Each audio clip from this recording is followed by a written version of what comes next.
आज तो ये लगे हुए हैं हमारी गाड़ी को क्लीन करने में बहुत अच्छे से। ये देखो मिट्टी झाड़ रहे हैं। आज शिवरात्रि के दिन यही काम है इनका, गाड़ी की सफाई। तो गाइस आप देख सकते हैं, हेलो दोस्तों, ये देखिए कि गाड़ी के इस पार्ट में मिट्टी होती है। इतनी सारी मिट्टी अभी एक ही पार्ट से निकली है, इसी पार्ट से, इस साइड से। अभी दूसरी साइड बाकी है। ये है गाड़ी का आगे का टायर, इसके पीछे ये फ्रंट लाइनिंग होती है, फ्रंट में ऐसे लाइनिंग होती तो है। ये ऊपर दिखाओ, रुको पहले, ये लाइनिंग होती है देखो। तो इसको खोल के हम साफ कर रहे हैं। अब यहाँ पे मिट्टी कैसे इकट्ठी होती है, ये जो शीशे के आगे जो ये जगह है काउल, इसमें सारी मिट्टी जब इकट्ठी होती है, फिर या तो उसकी धुलाई होती है बारिश के पानी से, सारी मिट्टी बारिश के पानी के साथ नीचे नीचे बह के यहाँ पे आ जाती है। एंड क्या होता है, पानी तो बह जाता है लेकिन मिट्टी कहीं ना कहीं टक के चिपक जाती है। तो आज और आप कितने भी रिपेयरिंग करा लो, इसको कोई साफ नहीं करके देता। तो ये आपको पूरा ये फेंडर लाइनिंग के आगे ये लगा होता है आपका मड गार्ड।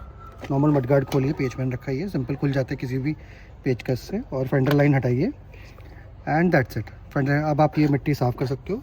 ये आपके दोनों फ्रंट टायर के आगे होगा। मोस्टली रियर टायर जो है उसमें ये पूरी फेंडर लाइनिंग नहीं आती है, क्योंकि वो इंजन प्रोटेक्शन के लिए ही लोग देते हैं, कंपनी देती है सॉरी। और एंटीरस कोटिंग होती है पीछे, तो उधर फेंडर लाइनिंग की ज़रूरत इतनी होती नहीं है। और आप देख सकते हो ये वाली मिट्टी लगभग 9-10 साल, मेरी गाड़ी 10 साल पुरानी हो चुकी है, तो बहुत ज़्यादा जम जाती है। इवन हर साल जम जाएगी, आप कितना भी ऊपर से काउल साफ़ कर लो, प्रेशर वॉश डलवा लो, लेकिन ये आप देख सकते हो ये इतना एक साइड ऐसी सेकंड साइड होगी। तो सिंपली आपको कुछ नहीं करना है। नॉर्मली पेचकस से 2 तरीके के पेचकस लीजिए, एक सिंपल और एक 4 साइड वाला जिसका होता है, जो अंदर वाला पेच खुलेगा। 3 ही पेच हैं, आराम से खुल जाते हैं, आराम से खुल जाता है। आप किसी को मैकेनिक पे जाओगे तो वो भी कर सकता है, लेकिन वो उस तरीके से सफाई नहीं कर सकेगा जिस तरीके से आप खुद करेंगे। अभी मैं सिर्फ मिट्टी निकाल रहा हूँ, फिर बाद में मैं प्रेशर वॉश मारूंगा तो ये पूरा ही क्लीन हो जाएगा एंड दैट्स इट। आपका ये पूरा चमक जाएगा और फिर कभी रस्टिंग नहीं होगी, क्योंकि यहाँ पे रस्टिंग की प्रोटेक्शन नहीं हो पाएगी। अगर 10 साल, कितने भी साल हो गए, 1-2 साल आपकी गाड़ी जब रहेगी एंड बाद में पानी भी ब्लॉक हो सकता है। तो आप देख सकते हैं इतनी सारी मिट्टी, हाथ हटाओ, इतनी सारी मिट्टी ये एक पार्ट से निकले, एक साइड से। अभी ये हमारा राइट साइड है, फिर लेफ्ट साइड में भी करेंगे। हम अपनी गाड़ी इतनी साफ रखते हैं। हाँ, तो ये 10 साल पुरानी है, तो धीरे धीरे जमता गया। कोई भी मैकेनिक हो, कहीं भी आप गाड़ी सर्विस करवा रहे हैं, तो ये पार्ट एक्चुअल में क्लीन नहीं किया जाता है, कोई करता भी नहीं है।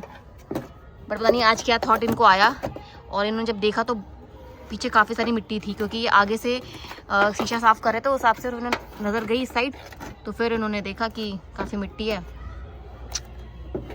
अभी भी कितनी झड़ रही है, ऐसे चिपके वजह से कहीं पे जैसे चिकनी मिट्टी टाइप से रखी होती है ना, पानी के खट्टी होकर बह के आ जाती है। और देख भी सकते गीली भी है ये अभी भी, क्योंकि मतलब आए दिन तो क्लीन ही होती रहती है गाड़ी, तो वो गीली, वहाँ पे धूप जाती भी नहीं है, तो मिट्टी भी गीली है अभी।